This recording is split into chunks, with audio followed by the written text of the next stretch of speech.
Hi everyone, my name is Remy Maggio, and I did my final project on keeping the faith, looking into how professional athletes balance their careers with their religious beliefs and traditions. More specifically, I chose to research professional football and soccer players who observe the Islamic holiday Ramadan. So first, to give some background on Ramadan, it is the 9th month of the Islamic calendar, or a daily fast that is rigidly enjoined from dusk until sunset during this month. As you can see here from the Quran excerpt, Ramadan is when Muhammad received the revelations that are the most sacred to the Islamic religion. Next, the Islamic professional football players I chose to focus on are two brothers, Hamza and Hussein Abdullah. Hamza, who just recently retired last year, just played for the Arizona Cardinals, and Hussein currently plays for the Kansas City Chiefs in the NFL. During an interview, Hamza said that during this fast, he and his brother abstain from food, water, anger, fighting, and that they are also supposed to maximize their good deeds. Each year, Ramadan falls on different dates. However, it is always somewhere in between the NFL's preseason and the beginning of the actual season. This puts the brothers at high risk for severe dehydration from working out during training for long hours in the sun. To avoid this, the Abdullah brothers work with many different nutritionists from around the world that have generated an eating schedule specifically for them to follow during Ramadan. As you can see from this quote from Hamza, drinking 200 ounces of water before sunup and then continually drinking water after sunset shows how he is able to balance his career with his religion. The brothers feel that because they chose to endure this challenge, Allah helps them more during this month. Although they may be less energetic due to their lack of nutrients, they feel that a higher power is helping them push through the struggles.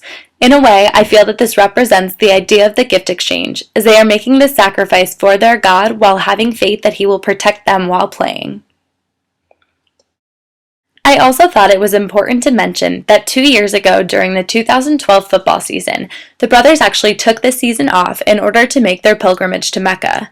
This was to fulfill another one of the 5 pillars that are outlined in the Islamic religion as well. Just following that pilgrimage to Mecca, after 7 years in the NFL, Hamza decided to retire, writing on his Facebook page, quote, "I wasn't supposed to make it 7 years, but it was not my plan. It was Allah's plan.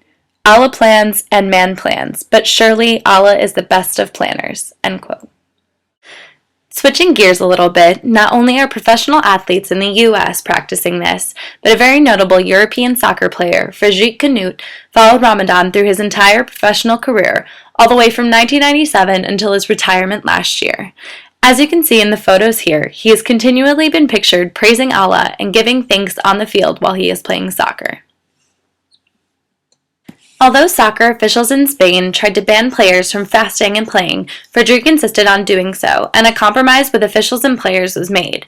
It is actually worded in their contracts that the players are aware of the physical hazards that they are placing on their bodies by continuing to play for their teams during religious fasting. Another good example of the gift exchange is demonstrated through this quote by Frederic, not only in terms of the sport he's playing, but in his religious traditions as well. Furthermore, Canute may be seen as a hero to many people.